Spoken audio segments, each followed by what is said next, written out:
Welcome everyone, this is On Just Restart, and today we're going to be talking about how Xenoblade Chronicles 3 is my personal game of the year. Now, the reason I'm talking about this today is because we just had the Game Awards last week, and Nintendo actually had more of a presence than I thought they would. There was a few announcements, and they did pretty good in terms of the awards category. They were up for 8 different nominations, and Nintendo won 5 of the 8 awards they were up for. They won Most Anticipated Game with Tears of the Kingdom, they won Best Multiplayer Game with Splatoon 3, they won Best Action Game with Bayonetta 3, they won Best Strategy Game with Mario + Rabbids Sparks of Hope, and they won Best Family Game with Kirby and the Forgotten Land. But those are the 5 of the 8. The 3 that they lost were all Xenoblade nominations. Xenoblade Chronicles 3 was up for Best Score on Music, up for Best Role-Playing Game, and Game of the Year. Now, I never expected Xenoblade Chronicles to win Game of the Year because it was up against God of War Ragnarok and Elden Ring, 2 incredibly high-profile games, very high-rated games, well-selling, super popular games that are incredible games. I haven't gotten my chance to play them yet, but I intend to, and from what I've seen and heard, I can understand those games getting the nod over Xenoblade. But I gotta say, as a Nintendo fan, I've focused pretty much on just Nintendo games this year. That's all I've had the time for. Xenoblade is my personal game of the year. And I do feel like maybe Xenoblade should have gotten the nod for maybe Best Score in Music or maybe Best Role-Playing Game, and yet it got snubbed in all 3 different categories. So I am a little disappointed, but I can't really complain that much because overall Nintendo had a pretty good presence, and at least Xenoblade was finally nominated 3 times. But I want to delve deeper into this, talk about why Xenoblade maybe have been more deserving of maybe an award or 2, and why Xenoblade just overall, to me, is the best game of the year. Now, before we jump into things, let me first very briefly mention my social media. You may see a few different things here on screen. You can check that all out. It's linked in the description below. And of course, if you like what you're seeing here, you can subscribe or perhaps even consider joining as a member. Now, I'm not going to try and argue that Xenoblade Chronicles 3 should have won Game of the Year over Elden Ring or God of War. That's not what I'm going to do. I think that objectively, those 2 other games probably should have taken over Xenoblade, and Elden Ring did, so I think that's fine and good. Xenoblade is still my personal game of the year, and I'll get to that in a moment, but I first want to talk about the other 2 awards, and there does seem to be a bit of a sentiment that maybe the panel didn't play Xenoblade as much as the other games on the list. It does feel like Xenoblade has only just finally been included in the Game Awards because there's just years of it getting snubbed and snubbed and snubbed, never being even nominated, mainly because it's a Japanese RPG. JRPGs usually don't get this kind of attention at the Game Awards, and it simply being nominated is huge progress. So I'm kind of happy that we've seen that progress, but I am a little suspicious of how much they actually played Xenoblade Chronicles 3, because I do feel like Xenoblade might have maybe deserved to have won one of the other 2 categories. So I found this post from JRPG on Twitter. I'll show it here. He also has a similar curiosity to myself here, and if you take a look, these are the tracks for each individual game that were nominated for Best Score in Music, and the length of them. And what you can see here is that Xenoblade has far more music than these games. Now, quantity isn't necessarily what's going to indicate what should win the award, but something that should be said here is that all the music in Xenoblade is just absolutely astounding. The music in Xenoblade is beautiful. They are absolute 100% positive bangers. And I haven't played all these games ad nauseum, but I have a feeling that they're not quite the same level of banger as Xenoblade is. And yet it did not win. Of course, you know, it is all subjective. I can't say with 100% certainty that Xenoblade was snubbed here, but my impression is that, yeah, maybe it was. I think maybe this should have been the category that Xenoblade should have won. They've put so much work into this game, especially with the music. Something should have been done there, I think. And now, something I'll also say, they do put together a performance involving music from each of the different nominations, and Xenoblade had its part, and it was fine, I heard it, but to be totally honest, I was a little underwhelmed.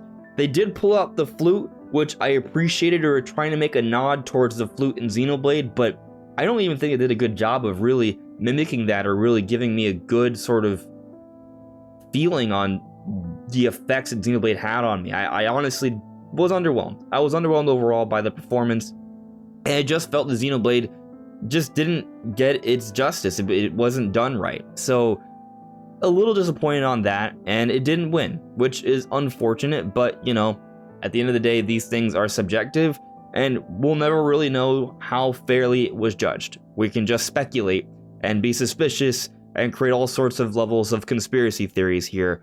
But yeah, Xenoblade Chronicles, if there's any award that it should have won, I think it should have been Best Score in Music, and it didn't get it, but oh well. Now for Best Role-Playing Game, what was interesting about this particular category is Nintendo had 4 different games in this category, and there was only one other game in this category that was not Nintendo, and that was Elden Ring. Like, if you're gonna give Game of the Year to Elden Ring, why even put it in another category? Yes, it is a role-playing game, but could you argue that maybe some of the other games in that list are better at being role-playing games? Xenoblade, to me, is an ideal RPG, and I feel that maybe it should have gotten the nod here as well. It's more debatable than Best Score in Music in my eyes, but definitely, you know, it had its chance for this one and it didn't get it.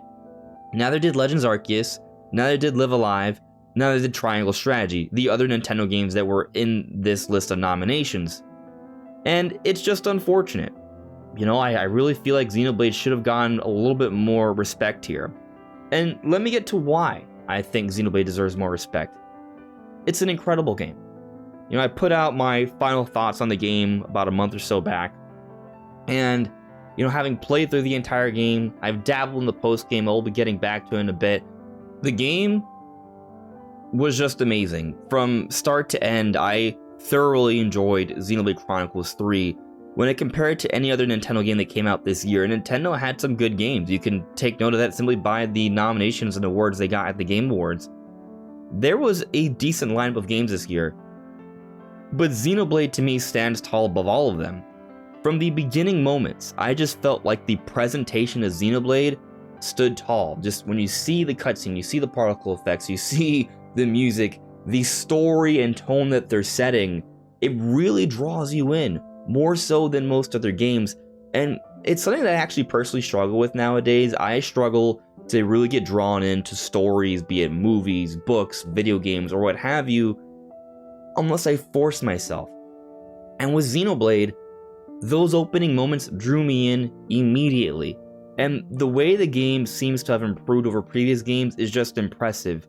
There's such a level of polish in this game when it comes to the tutorials. They walk you through each mechanic piece by piece by piece, but I wouldn't say it's frustrating because it happens throughout the flow and course of the gameplay. And it just works seamlessly, I would say, and it happens in motion. They don't just keep you stuck with a text box forever. Yes, they have those moments, but you can just kind of go through and learn little by little by little. And there's a very deep system that's in place here that is impressive, I would say. They actually go even further than previous games, I would argue. And something that I feel like speaks really well for Xenoblade compared to previous Xenoblade games is it did an amazing job of getting me to care about the other characters. For every other Xenoblade, I would eventually settle on a particular lineup, and that's all I would do. But in Xenoblade 3, throughout the entire game, I was constantly using the different characters that I had, and I kept on changing their classes, trying out different things. And I feel like this point here should really speak to it being the better role-playing game, because Xenoblade does an amazing job of compelling you to try out different roles and experiment and really put yourself into the different perspectives of different characters. Which brings you to a whole other point going beyond the gameplay of trying out these different ideas. There's a story. And with the story, there's the main campaign, which is pretty long, but the game really encourages you to explore other areas, find new towns and secrets, and meet new characters that can become a part of your party somewhat subtly, but also they can give you a class, and this class gives you a whole bunch of other combat options, and the game continually rewards you for doing this. But each time you go for another hero that gives you a new class, there's a whole other story there that builds more context for the world and gives more background for your 6 main characters as well. So again, I feel like from a story perspective, from a gameplay perspective, Xenoblade does an amazing job of continually putting you in different roles that you play in a game, a role-playing game. It does an amazing job of that, Never mind all the statistics and how it all comes together, there's a very deep and engaging system, and the way they bring you in little by little by little is not frustrating, it's not overwhelming, it's done really well. Xenoblade 3 is so much more polished than previous games. But let's go beyond that for a moment, and let's go beyond the music that is just incredible. The world itself is an absolute pleasure to explore. As you'll probably see in some of the footage I'm showing here, the set pieces are incredible. The vastness of the environments are just, well, mesmerizing. It's a beautiful game to experience through and through, from a gameplay perspective, from a story perspective, from an exploration perspective. There's so many things that Xenoblade Chronicles did right. It ends strong and powerful, which is something that's incredibly important to me. I love it when games start strong, which is rare for a lot of games. It's usually you kind of have to slog through and eventually get into it. And then maybe a lot of times there are a decent amount of games that have a pretty good middle, but it's very rare for a game to have a strong ending. And Xenoblade Chronicles 3 has that kind of ending. It ends with a very powerful message that leaves a resounding effect upon you. And that makes it even that much more special. I can't even say that for Breath of the Wild. I feel like Breath of the Wild is marred by kind of a bad final boss. But Xenoblade does not have that problem. The story does an incredible job. The boss is solid. Now, maybe it's not the best boss ever, but I guess the final moments of the game, which are extensive, really leave a strong, lasting impact upon you. And for these reasons, I just feel that Xenoblade is an incredible game. It's a game that I think is deserving of Game of the Year, at least compared to Nintendo games.